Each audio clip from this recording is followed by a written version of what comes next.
Very good morning. Myself K. Sivesh and welcome to SRIRAM's IAS. And all of you must be very happy, those who wrote mains yesterday. And GS paper 1 was really a very confidence boosting for all of you for the next papers and the optional as well. So, what we have promised in the classroom, what we have discussed in the classroom, that all together was reflecting in the question paper. Many of you had called me that yes, we have done it. So, 6 questions were from the history segment, comprising everything modern art and culture and world. 6 questions, 75 marks. And you are definitely in the position to hit 50 to 60% of the score, because the content that we have revised in the classroom, content that we have revised during our test discussion, we have done many times these questions. And lots of ideas we got it that how to write.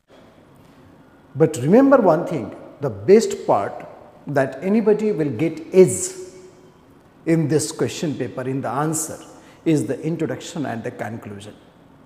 Because the main body content was very straight. It was average level of the paper. And once I got the paper, I could not resist myself to congratulate all of you immediately that definitely it was a confidence building thing. So, I have brought a model paper for you people. You can read it. I will search the video lecture also of the classroom to upload it very shortly. And that is the best part that here we do at SRIRAM's IAS, the quality delivery. So, first question was related to the Rig Vedic period. Lots of facts and figures we have done, lots of conceptual clarity we have made. The transition from Rig Vedic period to the later Vedic period, the changes in the society and the economy. And in between, we have the role of iron technology as well. So, in the introductory part, that Vedic civilization was a happily living villages civilization based on the self-sufficient economy. Initially, it was pastoral, but later Vedic period it had transformed into agrarian economy. So, change in economic scenario had big impact in society and the polity as well. Big impact in society and the polity as well. Here are the underlying transition from Rig Vedic period to the later Vedic period. Okay, very straight introduction you will write here. Then the main body part, you will come, don't mix. Be very specific. Write the society of Rig Vedic period. Write the economy of Rig Vedic period, and then later Vedic period, society economy. Or better you can do, write the society of Rig Vedic period, write the society of later Vedic period. Then again write the economy of Rig Vedic period, and then write the economy of later Vedic period. Obviously, you will start with the burn system, you will start the condition of women, you will start the political functions, Vedic assemblies, and then economic part, pastoralism, and then transition into agrarian economy. What are the agrarian things you see here? Metallurgical operations, use of metal, and then finally you will conclude the changes in the Rig Vedic to later Vedic transition. There is a role of iron technology. There was weapons made from the iron, by which empire formation became possible, by which tax collection became possible in the later Vedic period. Because iron came into existence, Aryans came to know about the iron in 1000 BC. So this transition did not stop here. Jan to Janpad, Janpad to Mahajanpad, and Mahajanpad to Great Mauryan Empire. This is ultimate transition you can observe, or the impact of the transition we can observe. It precedes the state formation in India. So that is how the whole structure of the answer you can make it. It was very simple, but introduction and conclusion, that will make a big difference in these type of questions. Because I told you the average difficulty level is just average. It was not difficult, not a single question seems to be very difficult. So the flair of composition and arrangement of the facts representing the theme of the question will be very important part here. And you will definitely will amaze to see the result, to see your mark sheet. Particularly, I told you that I will upload the videos of the lecture class notes, lecture hall and the test series discussion shortly, and then you will find that how revealing that time we discussed everything here in the class, all the 6 questions. It is coming word by word. So here these are the some model presentation I have made for you. You can take the opportunity and then avail it, okay, and then finally you will feel that. Second question was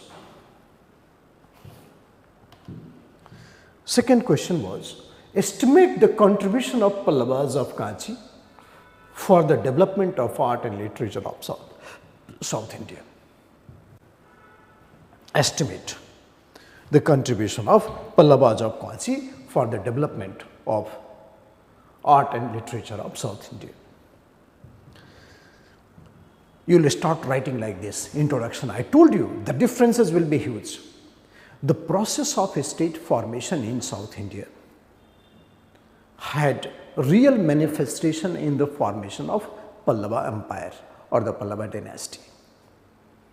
It was well organized, it had a high degree of material prosperity, and therefore its manifestation can be seen in the art, architecture and the literature. So in the field of architecture, Pallavas, then we start the change the paragraph and then come to the main body. In the field of architecture, you will write that Pallavas were the founder of Dravid school of architecture,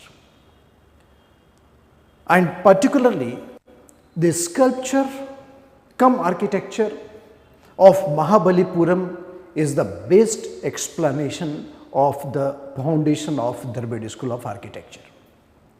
You will keep on discussing everything related to the Mahabalipuram, Sapt Pagoda, monolithic rock cut in the form of chariot, then penance of Arjun, Ganga is descending on earth,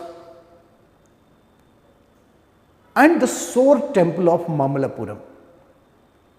So don't divide the Raj Simha group or the Nandi Burman group, write straightward the entire Pallava period, the achievement in the field of art and architecture with perfect example.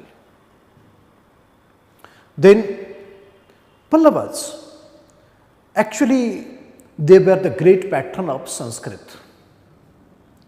They had found the ways how to reconnect the Dravidian language, culture with the Aryan language or the culture. They wrote maximum inscription in Sanskrit, particularly the Mahendra Burman first. He made Kanchi a great center of learning. Kanchipuram turned out to be Kashi of the Dakshin, that is south. And himself, he was a prolific writer. Mat Bilas Prahasan, a book of sarcasm, book of comedy, was the best representation of this literary format of the Pallavas.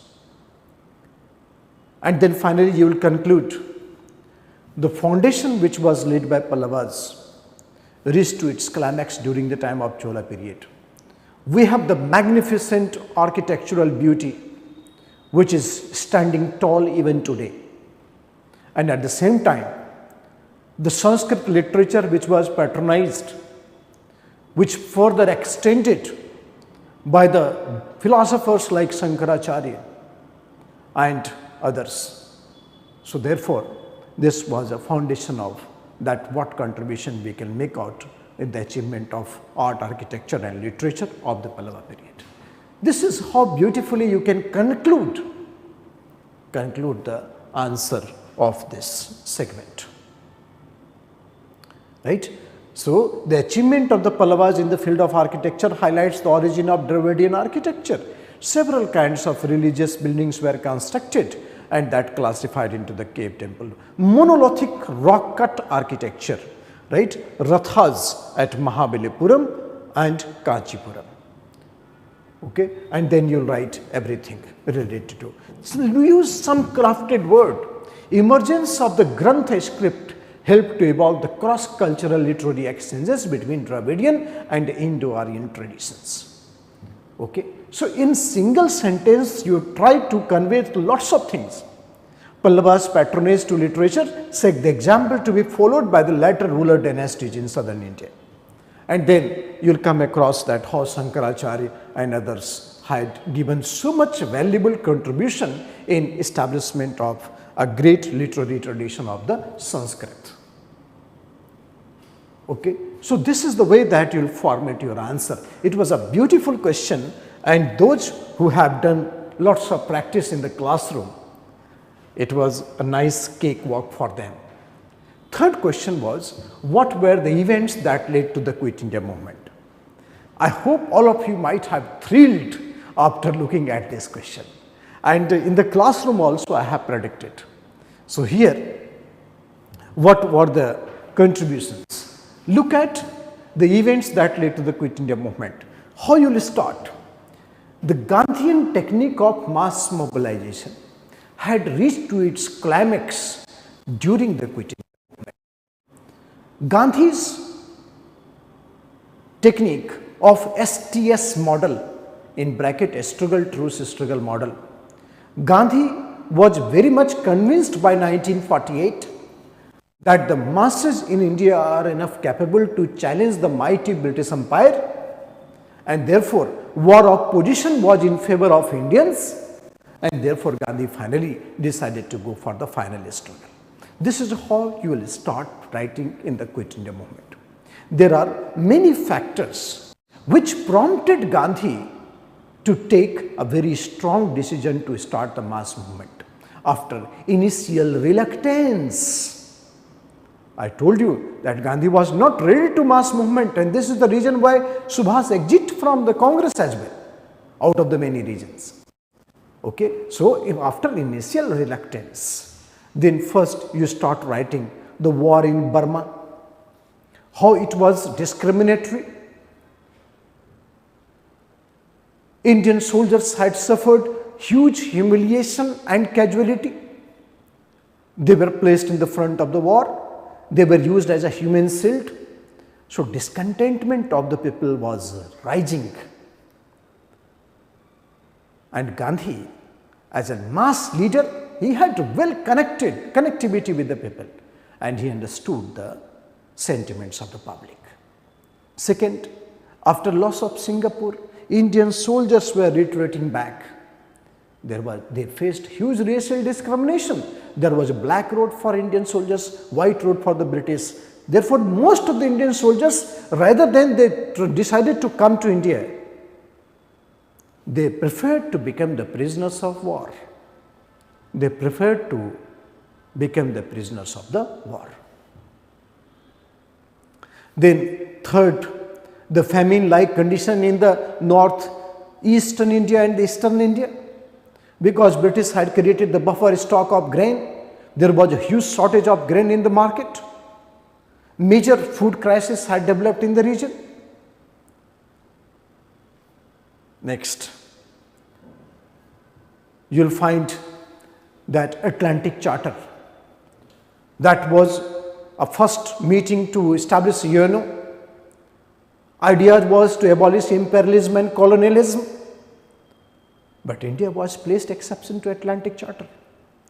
It had a tremendous blow on the psychology of the Indians, including Gandhi. And Gandhi said that we don't need to look towards the world because the whole world is biased. So we need to look our own, and then he finally started the Quit India movement. And the biggest one, that is a failure of the Cripps mission.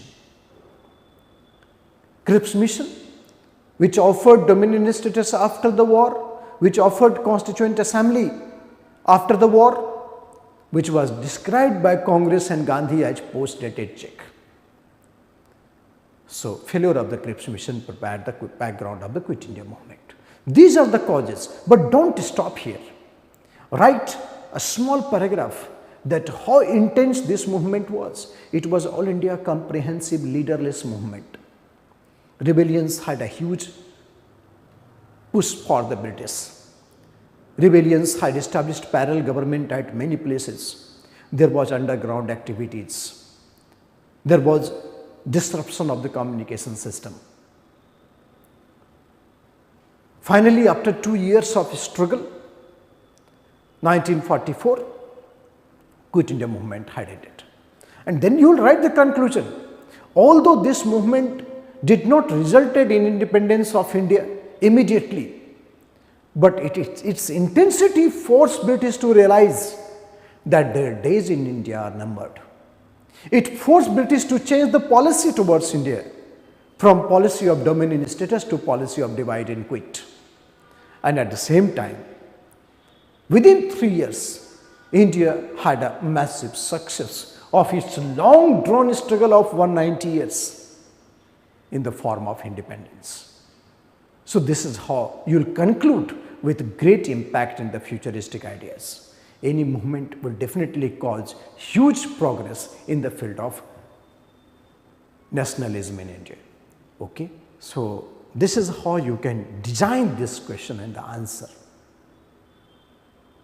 You look at the classroom videos and you will find that what ultimate impact it would have caused in the answer session there in the UPSC hall itself.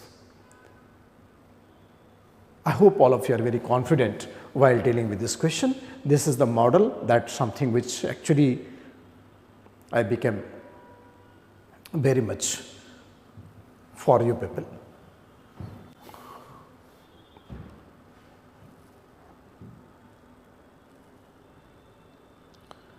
Okay.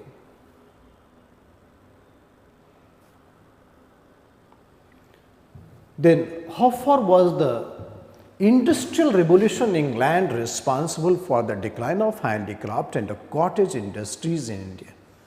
Right? Beautiful question. I told you in the classroom that socio-religious reform movement or the economic history of India, chapter number 5 and 7 of the Bipin Chandra, you read as much as possible. And we have also invested lots of time in these two chapters. We have underlined many scores and the syllabus of the economic history of India. And prediction was very strong because of the trend of the examination. So destruction of handicraft industries, which is referred as deindustrialization, we discussed it there in the notes. How far was the Industrial Revolution of England was responsible for decline of handicraft and cottage industries in India.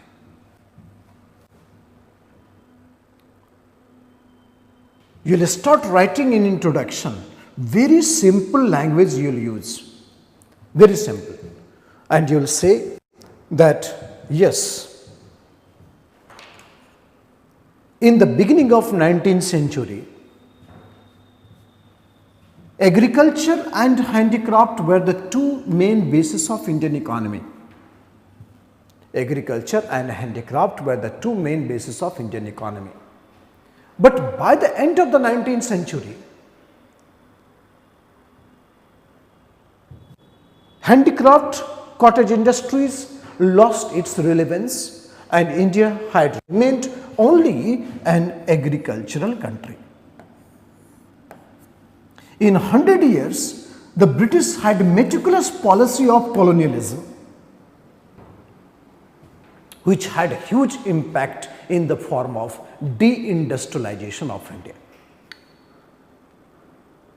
There are many factors which was associated with industrial revolution of England, which led to the decline of handicraft industries.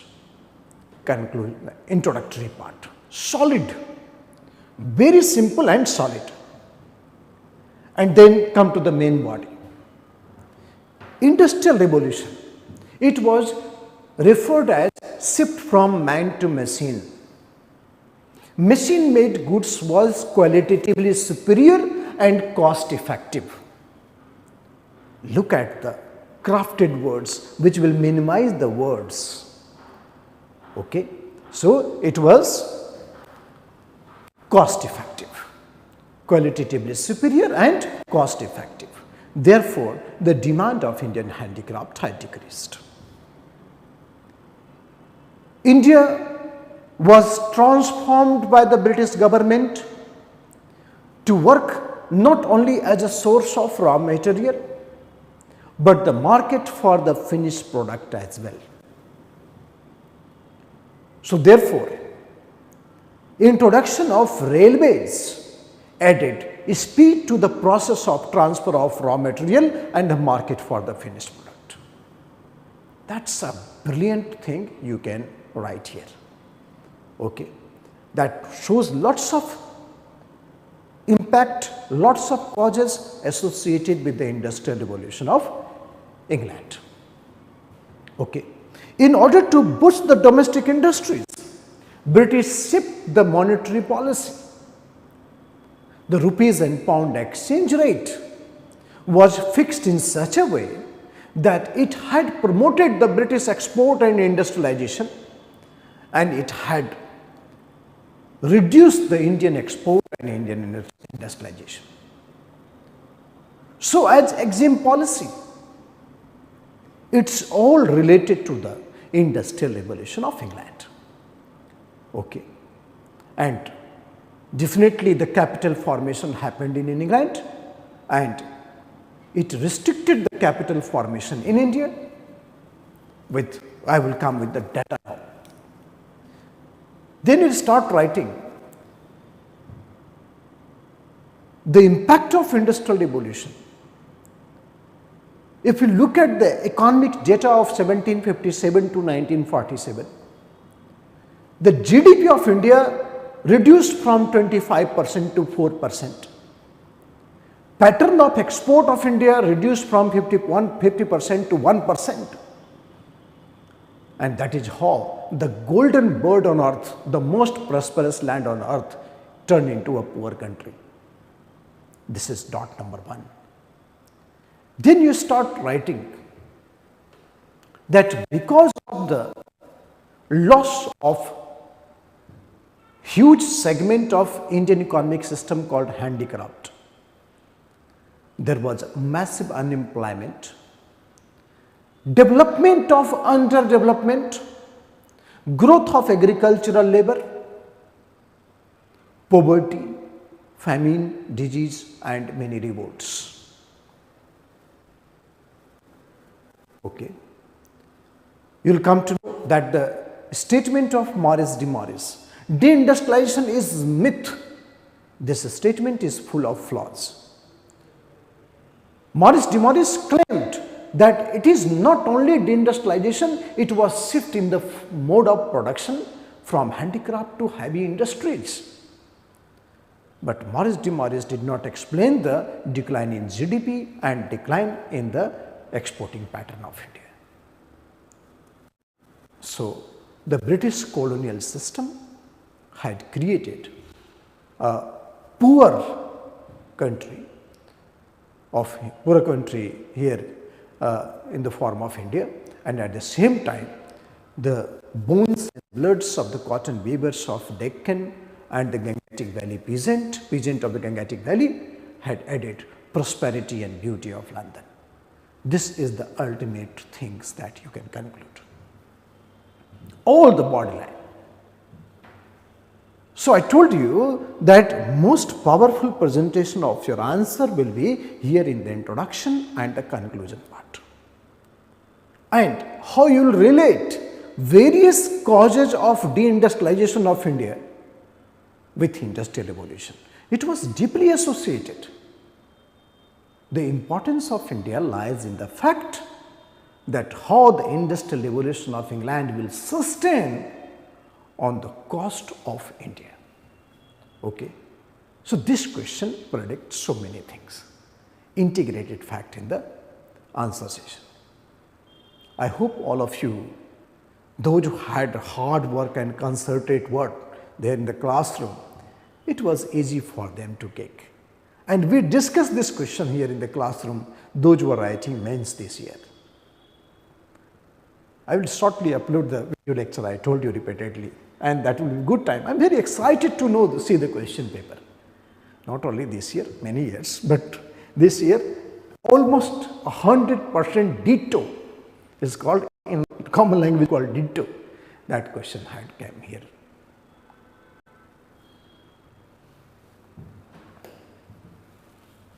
Here is the model answer for you people.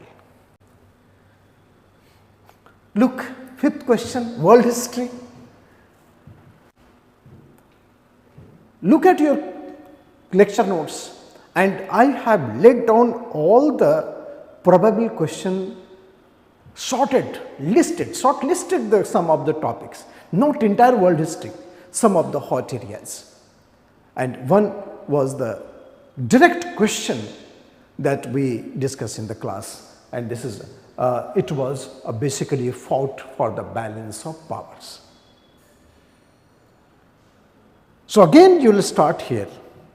The First World War, the seeds which was sown in the Treaty of Frankfurt in 1871, that had reached to its climax. The unification of Germany and Italy had created a unified force against the hegemony of England and France in the European as well as world politics. At the same time, there was a clash of colonial interest supplemented by other provocative fact led to the beginning of the war. That's the point, simple. That's the point, simple. By these words, we have mentioned all the panorama from 1871, the unification of Italy and Germany, to the beginning of the war in 1914. And then you start putting the words, change the paragraph, grouping of Indian states, grouping of European states, triple alliance versus triple intent, Germany, Italy, Japan, Germany, Italy and Austria, it had created the triple alliance. The core policy of Bismarck was to isolate France. But once Bismarck retired, England also returned back to European politics after grand isolation, and Russia joined this group because of the Balkan issue. So the grouping of states to maintain the balance of power,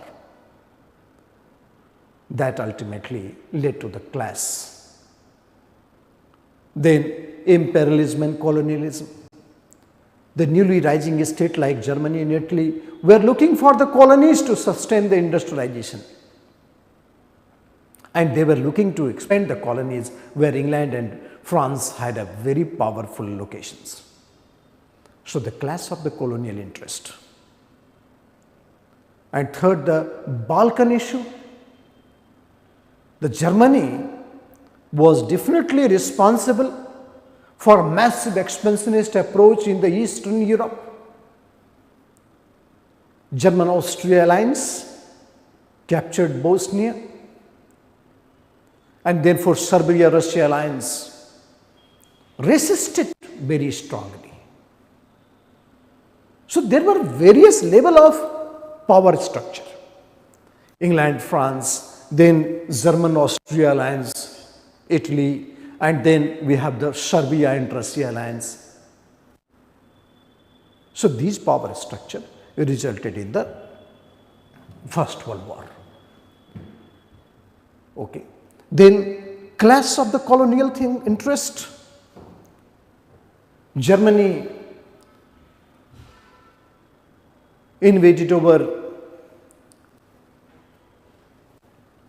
Eastern Europe. Germany wanted to have colonies in Europe itself. Germany wanted to construct the railway line from Berlin to Baghdad. So Germany wanted to enter here. So these are the facts you have to let on. Then at the same time, look at the point that I have created. That for you people, you will look at the consequence also along with that how First World War had disturbed the balance of power. And then ultimately you will write, the First World War was not the end of the clash of the balance of power. Treaty of Versailles, conclusion में, Treaty of Versailles had further created more provocative ideas of creating the groups and the alliance, and then ultimately the balance of power became more disturbed with the rise of Nazism and fascism. Resulted in Second World War, and it had still disturbing the peace of the world order. So conclusion you have to extend. You can put the word Russia-Ukraine war is actually started way back in the Battle of Crimea, Battle of Sadowa, Treaty of Frankfurt, and all these things. So Battle of Crimea. Very easy question. You can turn your notebooks and then you can find the exact underlined things. And the last question was, though the great Chola are no more, yet their name is still remembered with great pride because of their highest achievement in the domain of art and architecture.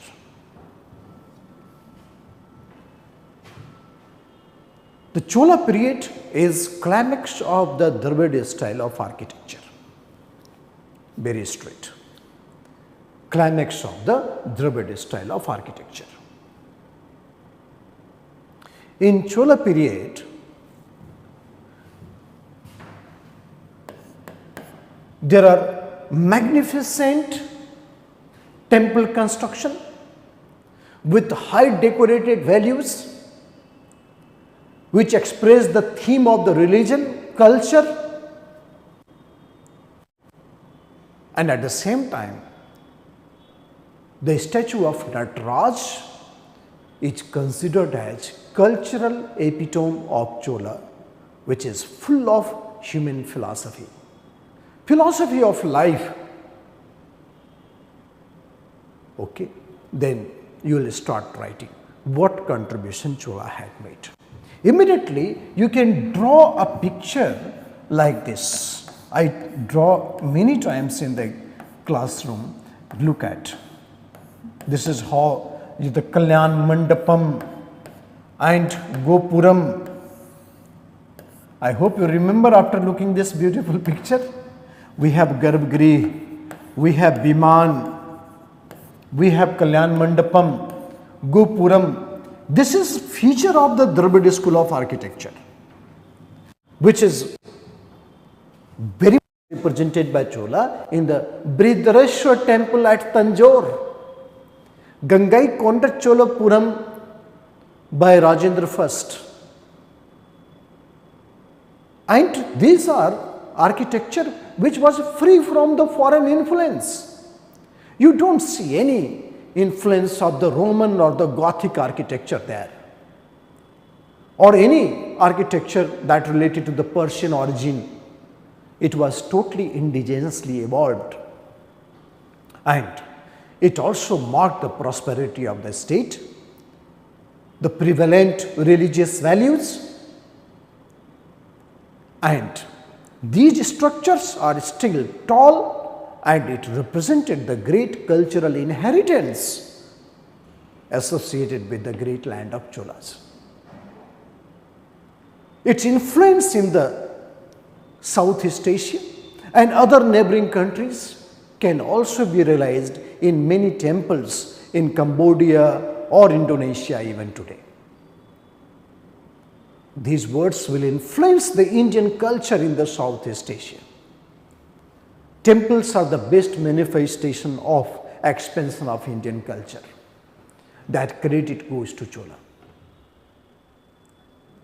A statue of Nataraj.